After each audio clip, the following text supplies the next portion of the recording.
Continuamos aquí en la primera mesa de opinión de Antioquia y parece ser que hubo irregularidades en la elección del nuevo magistral de la Corte Constitucional. Conceptúe todo este asunto, a ver. Qué pelea tan enorme se dio en la sesión plenaria del Senado de la República, Nacho. Mire, lo que debería ser, y acá ya nos va a acompañar y nos va a explicar nuestro invitado, una votación muy normal, que se hace pues de manera muy fácil, terminó en toda una pelea. Yo quiero que empecemos a ver un poquito las imágenes del proceso de la elección. Los senadores eran los encargados de votar, de elegir quién iba a ser el próximo magistrado de la Corte Constitucional. Hasta el momento habían dos nombres que estaban punteando. Estaba Miguel Efraín Polo, que tiene el apoyo del gobierno nacional y de la bancada del gobierno, y estaba Claudia Dangond, que venía con fuerzas, por ejemplo, del Centro Democrático, de Cambio Radical y otras fuerzas que le estaban haciendo contrapeso, es decir, más o menos la de la oposición. En el momento del conteo, oh sorpresa, pasa algo muy extraño, Nacho, y es, en ese momento, en la sesión plenaria, habían de manera presencial 102 senadores, pero cuando empiezan a contar las papeletas, Nacho, hay 103 papeletas. ¡Qué vergüenza! ¡Qué vergüenza! No lo digo yo. ¿Qué puede esperar Escuchemos. Eso pasa cuando... ¿Qué? Pero agilicemos. Qué pena, no podemos haber tanto debate hoy porque si no, no nos da. Escuchemos los resultados, por favor. Varias veces la votación se... Gracias, señor presidente. Revisado varias veces la votación, se encontraron 2 votos en blanco, un tarjetón sin marcar, 50 votos por el candidato Miguel Efraín Polo Rosero y 50 votos por la candidata Claudia Dangond, lo cual da un empate en los votos. Bueno, de cualquier manera, hay un voto de más, lo cual implicaría que habría que repetir la votación. Igual, quedando 50 votos a favor de un candidato y 50 votos a favor del otro candidato, pues entiendo, señor secretario, cuál es la mecánica del empate. Volver a repetir la votación. Ante la controversia, muchísimas voces. Una de las voces del representante Jonathan Pulido, más conocido como J.P. Hernández, diciendo que se muestren las cámaras. Aquí tenemos medios de comunicación de Colombia cubriendo esto y que pueden dar fe de qué fue lo que pasó, quién depositó un segundo voto. Wilson Arias, senador del Pacto Histórico, también lo dice. Vengan, la comisión escrutadora tiene que dar respuestas y si es necesario cambiarla, que se cambie para un segundo conteo. Y en medio de eso, pues la comisión también dice, venga, queremos explicar qué fue lo que pasó, y esta es la voz de uno de los congresistas que integran esa comisión escrutadora. Nosotros siempre que hacemos lo presentan así. Nosotros en el primer conteo empezamos a contar uno por uno.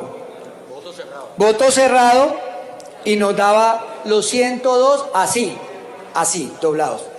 Cuando ya empezamos a hacer el conteo y abrimos una votación, nos dimos cuenta que estaba muy pegado y estaba muy grueso, estaba muy pegado aquí, pero les quiero decir que no estaba marcado doble. Y aquí están de todos los partidos, estaba con una sola marca y el otro aparecía así, sin ninguna marca. Es decir, María Andrea, que lo estábamos como preguntando, como que por un error se hubiera ido una papeleta además que no estaba marcada, porque ellos fueron muy claros, 50, 50, 2 y una sin marcar. Sin embargo, sigue siendo una irregularidad que se está presentando en el conteo de los votos. Toda la controversia ya se vino, es entonces, ¿qué vamos a hacer? Se levanta la sesión, se anula, la vamos a controvertir, hacemos una nueva sesión, volvemos a votar inmediatamente. Se arma una pelea de tamaño mayor en la que incluso el senador Ariel Ávila pues hace un careo con el presidente de la corporación diciéndole: yo voté por usted no para que me haga trampa, sino para que me dé garantías, y la garantía es repetir la elección ahora mismo y no aplazarla. Pero el presidente, como es quien preside, toma la determinación y dice que se levante la sesión, y esto fue lo que pasó. Se votará. Se votará. Se votará. A mí no me acusa de eso, no.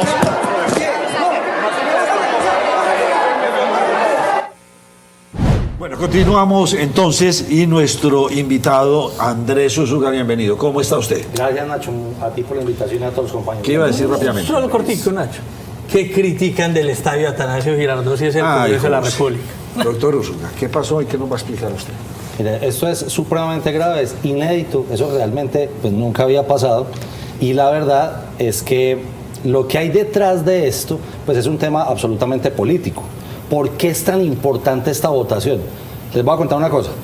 Generalmente, cuando se van a votar por magistrados de la Corte Constitucional, como lo ordena la Constitución, en el Senado de la República, generalmente esas son votaciones de 85, 2, 90, 2, 1, 98, 0, así. Son votaciones absolutamente arrolladoras. Pero esta votación se puso muy interesante, ¿por qué? Porque es el primer pulso antes de que se acabe el año de lo que va a pasar con las mayorías en el Senado de la República. ¿Por qué? Todos sabemos que el presidente Petro tiene las mayorías en la Cámara, ¿cierto? Tiene presidente en Cámara y tiene las mayorías en la Cámara. Pero en el Senado el pulso estaba. Y en el pulso hoy se dieron cuenta que quedó 50-50. ¿Por qué será tan importante la votación, esta votación específica?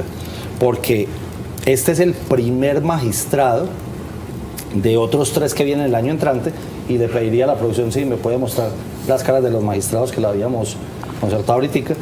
Miren, ahí están los 9 magistrados. 9 magistrados. De esos 9 magistrados salen el año entrante 3 más. Hoy estaban buscando el reemplazo para el que está en el extremo inferior izquierdo, o sea, para Antonio José Lizarazo Ocampo. ¿De quién es Lizarazo Ocampo? Lizarazo lo había propuesto el Consejo de Estado, propuesta del Consejo de Estado, y se le acaba el periodo hoy. Se dieron cuenta de una noticia, Nacho, no sé si te diste cuenta, que sacó una tutela donde avaló que una señora hizo una defensa propia que mató a su esposo. Sí, bueno, claro. Él fue el que sacó la sentencia. El que dijo, ahí dejo la sentencia y me voy. ¿Por qué? Porque va a generar toda la controversia del mundo esa sentencia. Pero de esos 9 que están ahí, hay otros 3 que también salen. Los periodos son de 8 años. Y entonces, ¿qué es lo que está buscando el gobierno? Este señor Lizarazo era cercano a quién. De verdad, fue ministro de César Gaviria. Ok, o sea, ya, listo, un perfecto. señor liberal de norte de Santander. Entonces, César Gaviria, ¿cierto? También le interesa no perder seguir con la cuota. Sí, en la seguir cuota. con la cuota. Pero mira que eso es lo más importante de todo. Te pido que lo pongas. Mire, ¿quién lo postula y hasta cuándo se acaba? Entonces, el año entrante se le acaba el periodo a José Fernando Reyes, pero también se le acaba el periodo a Antonio Lizarazo, a Cristina Pardo Schlesinger y a Diana Fajardo. y a Diana Fajardo. Como se les acaba el periodo, fíjese lo complicado, con 4 votos de 9, más 3 que le están votando en este momento, porque ¿quién le está votando ya en este momento? Natalia Ángel, que la puso el Consejo de Estado en 2022, ya le vota a Petro. Evidentemente Vladimir Fernández ya le vota a Petro. Y el señor Juan Carlos Cortés, que lo puso en la Corte Suprema de Justicia en 2022, también le vota a Petro. O sea, ya hoy tiene 3. Bueno, si logra meter los 4, que son el de hoy, más los 3 del año entrante, que recordemos que son 9, 3 de la Corte, 3 del Consejo de Estado y 3 del presidente. Pero es que, ¿quién termina por votar? No es quien postula, es el Senado. Entonces, el pulso realmente va a ser si él logra poner hoy el magistrado que él estaba proponiendo, que era el señor Polo. ¿Sí se dieron cuenta que también era apellido Polo? ¿Cierto? Ya entra con 4. Ya tendría Casi 4 la de mitad, 9. casi la Exacto, mitad. 4 de 9. Y si logra solo meter uno de los que reemplace el año entrante, ya tendría 5 de 4. Y ¿Cuál se es ganó el- la mayoría. Listo. ¿Y cuál es el beneficio terminando gobierno de esto? No, terminando gobierno, empezando gobierno. ¿Usted sabe dónde se... No, espere, no. Estamos más de la mitad del periodo claro, presidencial de claro. Petro. ¿Qué beneficio tiene Petro sabiendo que ya está a año y medio, para el año entrante pues, estaría en año y medio? ¿Qué beneficio tiene? Un solo ejemplo, para que la gente me lo entienda con el ejemplo. Un solo ejemplo. Todos sabemos que está absolutamente viciada la reforma pensional. ¿Se acuerdan? ¿Por qué? Porque no cuando se pasó a debatió. Cámara no se debatió. No se debatió. ¿Quién va a tumbar eso? Todos lo sabemos. Corte Lo va a tumbar la Constitucional. Corte Constitucional. Sí. Pero si usted mete 5, Ya no no Por se va a favor, caer de se le cae el pronto. equilibrio, claro. ¿Por qué? Ya le va a pasar. Porque ¿quién hace la evaluación constitucional de las leyes? Las mayorías de la Corte Constitucional. Si él alcanza a meter 5 el año entrante, o sea, metiendo el de hoy, O sea, el beneficio que tendría sería para sus reformas. para Y todas para las todo, reformas, Nacho, para todo, decreto que todo. saque. Mire que acuérdese que los decretos de emergencia de La Guajira se los tumbó Corte Constitucional. Para todo lo que vaya a Ese hacer tipo de ese ejercicio decretos, porque los control. otros decretos los evalúa el Consejo de Estado. Él tiene una Sí, gran... pero entonces, espere, entonces, Claro. uno, ¿para cuál? Los que ella dice, pero Sí. los cuales son el Consejo de Estado. Los demás decretos, ¿Pero solamente cuáles? los decretos Conmoción que interior, modifiquen ¿de quién es? Corte De la Corte Constitucional. Constitucional. Ok, entonces esto es... Exacto, Claro. todo tiene que ver con la Corte Constitucional. ¿Por qué? Porque realmente la Corte en Colombia tiene un poder inmenso, inmenso. Es más, puede ser, uno lo dice a veces en clase y la gente no le cree, puede tener más fuerza que inclusive el propio Ejecutivo. Porque usted proponga Porque le frena la todo. reforma que quiere y yo la freno. Frena todo. ¿Con qué? Con las mayorías. Y hoy, como están empezando a reemplazarse los magistrados, si el señor Petro el año entrante pone 5 magistrados en la Corte Constitucional, lo más probable es que le pasen las reformas derecho, por dentro y tubo. Entonces, por eso es que es importante la elección de hoy. Porque hoy Esa estaría elección eligiendo es el importante cuarto. porque se podría reelegir. Por ejemplo, ¿quién hizo los avales a la reforma de Uribe del año 2006 y a la no reelección de Uribe en el año 2010? La Corte Constitucional. Porque esa es la que dice la Constitución está bien interpretada o está mal interpretada. ¿Usted lo hizo bien en el acto legislativo o lo hizo mal en el acto legislativo? Ahora bien, para un acto legislativo de reelección no creo que le dé pues el tiempo, ni siquiera por el tiempo. Pero las reformas sí. Las reformas que lleguen, va a cambiar mucho el panorama teniendo él un 5-4 a favor. ¿Cómo quedaron con esa votación tan extraña? Un voto y entonces ya empieza a hablar que la papeleta, el empate, o sea, lo que estaba contando Andrés Sierra ahora, esto es demasiado extraño. Hoy lo que está pasando Ponen a es... valer los senadores. Claro, pero ¿cuál es la situación de hoy? Uno se pregunta, no sé si dieron cuenta, pues yo estaba en mi oficina, pero estaba mirando al mismo tiempo la elección. ¿Se dieron cuenta del afán de los petristas porque se vote hoy? ¿O Sí, no? claro, Ariel Ávila estaba presionando Por eso es que muchísimo está para bravo Ariel Ávila, Claro. Inti Asprilla y todo. María José Pizarro Claro, estuvo ahí María de José primera Pizarro mano. subió al estrado. Entonces, ¿por qué están tan desesperados? Porque es que las mayorías en Senado son muy sinuosas.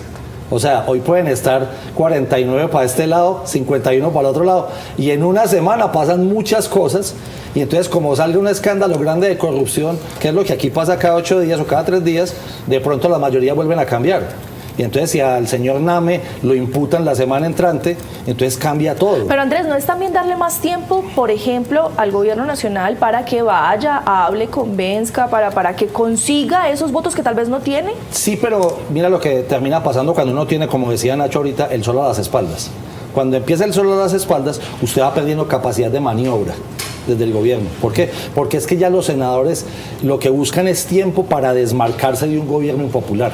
Entre más cerquita esté la elección, usted más se quiere desmarcar del gobierno. Entonces, si aplazan esta votación, y lo que decía el señor Cepeda, presidente hoy del Senado, él quisiera votar mañana, pero yo creo que no va a poder modificar el orden del día porque, recordemos a los televidentes, el Congreso sesiona martes, miércoles y jueves, normalmente. ¿Qué hace martes? Sesiona comisiones. Y miércoles y jueves, sesiona plenarias. Y ya están las órdenes del día hace muchísimo tiempo. Entonces usted no puede decir, venga, ahí en un momentico, hagamos la votación ahí, 100 voticos del Senado. Usted Él no tiene puede que hacer eso. pedirle a la plenaria si está de acuerdo con la modificación del orden del día, modificar el día y proceder a... Exactamente. Y como ya se dio cuenta hoy, porque eso era un albur, hasta el momento de la votación era un albur cómo iba a quedar. Todo el mundo decía, no, va la doctora Dangond con 70 y 30 votos. Pero se dieron cuenta que el pulso está todavía vivo, que están 50-50. Bueno, y ya en no el va a ser caso- tan fácil que le voten la modificación del orden del día, ni para martes, ni para miércoles, ni para jueves. Y realmente lo que dice el artículo 246 del reglamento del Congreso, o sea, de la ley quinta, es con 5 días. O sea, yo lo que creo es que si el señor Polo iba a ganar hoy, se le va a poner el dulce a mordiscos, porque lo que siento yo es que la votación se va a ir a la semana entrante máximo. ¿Y hasta cuándo hay plazo? No tienen un plazo determinado. ¿Se puede quedar esa vacante no. vacía? No, porque en febrero tiene que entregar el puesto el señor Lizarazo. Pero sí, podríamos decir que hasta febrero. Pero recordemos que es que ellos no sesionan sino hasta el 16 de diciembre. Claro, que se acaba la legislatura. Y vuelven a empezar el 16 de febrero. Abogado Úsuga, entonces, en el caso de que se repita la votación la próxima semana y asumamos que va a quedar nuevamente empatado 50-50, ¿qué va a pasar ahí entonces según el protocolo? ¿Se repite instantáneamente o qué sucede? Se debe repetir instantáneamente. Lo que pasa es que esto que es tan inédito, que nunca había pasado en la vida, que nunca habíamos visto que apareciera un voto de más.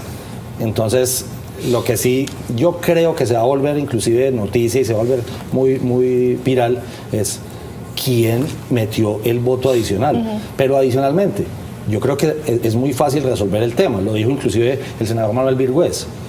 Hombre, no puede ser un simple papel con un sello de la Secretaría del Senado. Tiene que ser con un consecutivo. Sí, claro. Y que sea un voto, un senador. La otra pregunta que mucha gente me estaba haciendo por internet ahorita, oye, es que eso no lo hacen electrónico. Y entonces la pregunta adicional es, ¿y por qué no se pide votación nominal? ¿Qué es nominal? Con nombre propio, el senador... ¿Por qué no puede ser público, por ejemplo? Claro, y podría, ¿cierto? Y la mesa directiva lo debería hacer. Pídala nominal. Dígale, el senador José Luis, ¿cómo vota? Yo le voto al señor Lobo. La senadora, ¿cómo vota? Sí, lo que pasa es que no les va a gustar porque pero no les va a gustar porque van a comprometer. Y si pierden, y claro, y si pierden, no van a poder decir, no, yo voté a tu favor. Pero maravilloso, ¿cierto? para la Pero ciudadanía debería sería ser así. maravilloso. No, porque es que ya después no les da para arrepentirse. No, es que insisto, yo me para la arrepiento de haber ciudadanía. votado, me arrepentí. Ya después Exacto. cuando no se- Pero lo que debería ser de verdad, la mesa directiva del Senado es pedir eso, Entonces, lo que votación sigue. nominal y organizando los temas. Es que me parece increíble que sea una votación tan arcaica, pues, con Pero un bueno, simple papel. tuviste a la araca que se armó con esto, podría cambiar esa nueva votación la Sí, semana claro. Ya Porque se levantaron las alertas. Uno, ya destaparon las cartas, que eso es como jugando póker. Sí. Como ya se destaparon las cartas, entonces la gente va a decir, no, pero es que ya me pillaron, por ejemplo, a los que pudieron pillar. Entonces van a decir, no, van a volver a barajar las cartas y a decir, yo más bien me voy con la que tiene una votación segura. Y lo que está pensando mucha gente es, yo prefiero votar. Ojo pues, es que son periodos de 8 años. Sí. 8 años, o sea, es una corte que lo va a sobrevivir a usted durante muchísimo tiempo. Entonces va a decir, y si de pronto, a mí no me quedan sino un año y medio de Senado también. Y si después no tengo absolutamente nada y voté en contra de una magistrada o de un magistrado que llega a la Corte Constitucional, entro en desgracia, ya no puedo pedir nada. Eso es lo que les está pasando por la cabeza a los En senadores. conclusión, porque me toca que ya nos cogió la noche y tenemos otro invitado en este momento, creo que todavía está en la línea. Ya lo vamos a don Juan Fernando Mondragón, ya vamos con don Juan. A Luis Fernando Mondragón, experto en bolsa, vamos a hablar de Ecopetrol. En última instancia, mi conclusión es que no le convino para nada este escándalo al gobierno. Exactamente. Hoy quién Le fue perdió. mal. Sí, y adicionalmente, poniéndose bravos los senadores de la coalición de gobierno, como se dieron cuenta, y que creo que merece una sanción el senador Ariel Ávila por haber hecho lo que hizo con el presidente del Senado, que lo dice también el reglamento del Congreso. Yo creo que hoy, habiendo destapado las cartas en vivo y en directo, pierde el gobierno. Perdió el gobierno. O sea, la va a tener difícil para la semana entrante y para lograr conseguir esas otras Podría 4. ser que ya no vaya a ser ese 50-50. Yo creería que se va a ir a un 70-30, Muy bien. más o menos. Ahí está su escándalo. Va a terminar en esas. Vamos a ver. Se destaparon las cartas y ya todo el mundo está haciendo cuenta. Yo me quiero reelegir. Yo quiero quedarme aquí. Es que uno a punto de 50, 60 milloncitos de mensual. Yo cómo me voy a ir. Y no quedar por fuera de la foto, ¿no? Como lo dijo Entonces, Bolívar, es que hay gente que no le ganaba un peso, ahora ganando 50 y no quieren colaborar con la causa, pues por Dios, complicado. así es. Andrés Unzuga, gracias por habernos acompañado. A ustedes por la invitación, como siempre. Una muy breve pausa y ya volvemos.